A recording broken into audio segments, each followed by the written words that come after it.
What's going on, everyone? This is not a knife review. This is kind of a random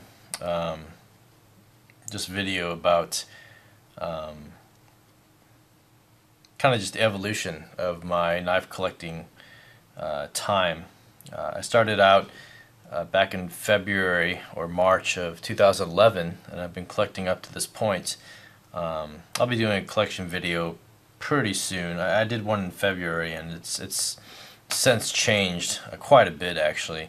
A lot of knives that I am kind of in the process of trying to figure out which ones to sell, and how to narrow down and whittle away my collection. But maybe like many of you, it started out with Spyderco's. For me, it started out with Spyderco Tenacious, that my brother got me for Christmas a long time ago, and I've said that in numerous videos by now. So if you've been following my channel, you guys pretty much know that. Maybe you guys probably started out the same way, just getting a value knife, China-made knife, and all that kind of stuff, and it's a great knife. But after joining the forums, I started learning about all these other knives. I knew about Benchmade. I've gone through so many different Benchmades. I've gone through so many different Spydercos. I still have my titanium military and my paramilitary.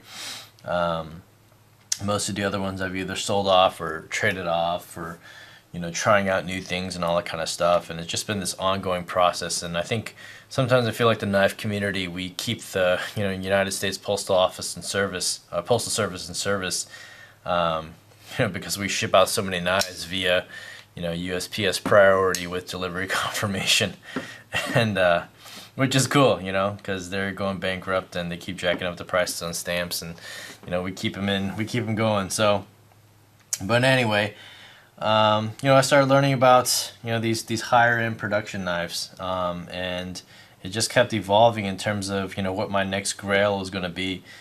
For me, my grail always was the Sebenza large 21. I never thought in the beginning I would be getting a knife like this. And for me, I didn't even know what the fuss was about. What's such a big deal about titanium frame lock, which I thought was ugly. I thought it was it was unsymmetrical.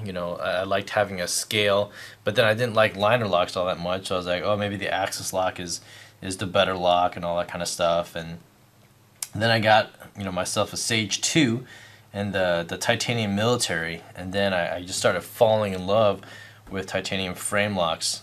So eventually I got my Sebenza, and then eventually I got the micarta large Sebenza, and this is the one Chris Reeve plus the on here that I've stuck with. So these two knives, in terms of my collection, I believe are two knives that I hope to hold on to. I don't know, pretty much for the rest of my life. These are such awesome blades, such awesome ergonomics, and very simple and elegant. And honestly, I mean, the Untitled and the Sebenza, they're pretty much people are gonna kill me, but they're pretty much the same knife. Same sweeping edge. This slightly thicker, maybe a little more hard use or whatever, but not by much. Pretty much anything the Untitled could do, you could do with the Sebenza, minus a glass breaker. And I've used the glass breaker; it works pretty well. But the fit and finish on both of these are absolutely perfect, but I would say the Untitled like a 9.9 and the Sebenza is a 10, only for that pivot bushing. And the Sebenza, it just makes this the perfect fit and finish knife in terms of Chris Reeve.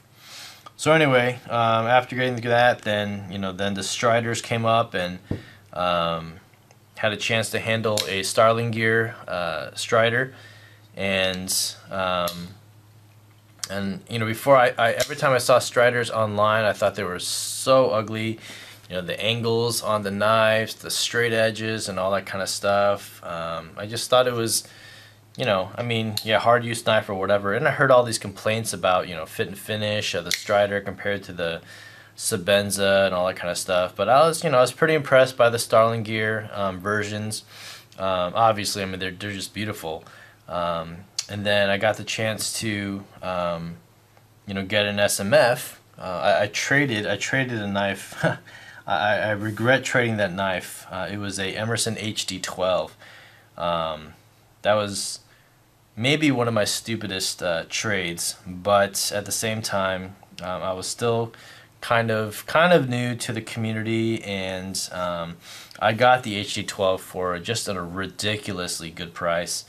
Didn't know what I was giving away when I gave it away, but I got a SMF M4 aluminum scale version, and it was just way too big in my pocket. It was just absolutely way too big, and so traded that off for the Stonewash, you know, frame and Stonewash bladed SMF CC, and this is my favorite Strider. I had a SNG CC as well, and I traded that one off, but you know, this SMF fits the pocket great. It's very sleek as a CC version. Lockup on this knife is absolutely perfect. You know, where it's locked up as well is great. No lock rock, no anything on this knife. This is a super solid knife, super beautiful knife. So this, as part of my collection, yeah, it has been an awesome one. Then started getting into Emersons. You know, these three have just always been in my collection. Then I started getting into Emersons, and I've had all kinds of Emersons from 7, 8, 10, 12, 13, Gypsy Jack, Karambits, Horseman, Mini 15s. I had the 15 as well. Had all those Emersons, and I still have a couple of Emersons in my collection. But basically, this is, you know, to represent all my Emersons. You know, this one right here, the CQC 13, has been by far my favorite. You know, Emersons 2 was a knife that a company that I didn't think that it was that great. I thought they were overly priced, and especially for the materials. You know, I became this steel snob, and unrightfully so. You know, I didn't know what I was talking about. I thought 154 was just cheap steel. You know, Emerson uses, or I'm sorry, Benchmade used it on a lot of their just like whatever blades, you know, Griptilians, and so it didn't make sense why Emerson didn't use, you know, such or better steels and all that kind of stuff. But I fell in love with Emerson ergonomics. I fell in love with the wave. I fell in love with just the simplicity of, you know, black G10, you know, blackened blades, or just the beautiful Stonewash two-tone finish that they had on their blades. And it's just a tried and true design. You know, like pretty much every single Emerson I love the design of all of them. But obviously I couldn't keep all of them, so yeah, so but the 13, the 8, the Combat Karambit, and the Gypsy Jack are ones that I just hold on to. I love them a lot. We'll see as I try to whittle down my collection, you know, what's going to be next. Anyway, so then, you know, I started dabbling into some customs and all that kind of stuff, because Hinders at the secondary price I just felt like were too expensive. But you know, after I got my ZTs and all that kind of stuff, then I had to, you know, finally try out the Hinder line, and so I got the 24. You know, this is just a beastly blade, such an awesome blade, such a capable blade, such a strong blade. And so got that one and thought that was going to be my grail. Thought it was a little bit too big, so I ended up getting XM18, and this is kind of like the epitome of all knives. Like, this is just perfection defined in terms of knives. That's just my opinion, and some people are going to totally disagree with that, and that's totally fine. I'm definitely entitled to your own opinion. That's totally cool.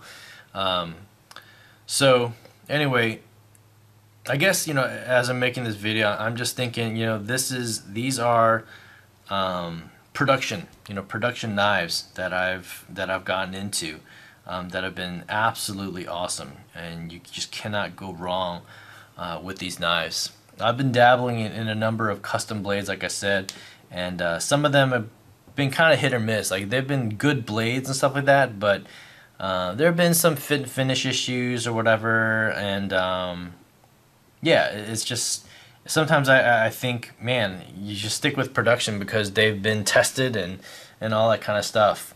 But there are two custom brands that have definitely impressed me a lot. Well, actually three.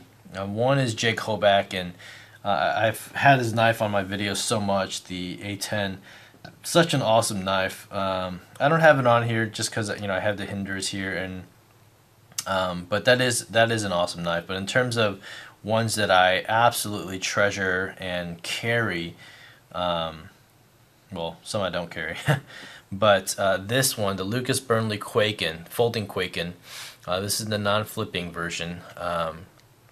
It's just got this thumb disc, CPM 154, blade steel, lightning strike carbon fiber, IKBS. The fit and finish of this knife is astounding. Definitely Sebenza quality in terms of fit and finish and all that kind of stuff. Definitely, not a stout blade. This is a gentleman's carry knife. But fit and finish and everything is on par with, hinders and all that kind of stuff. Lockup, or strength-wise, definitely not as good as these knives. And finally is this, Les George VCP. Kind of just to round out some of my knives to this date, and I'll have all this in a collection video, but these 8 knives right here kind of define the I guess the apex, the zenith of my knife collecting so far.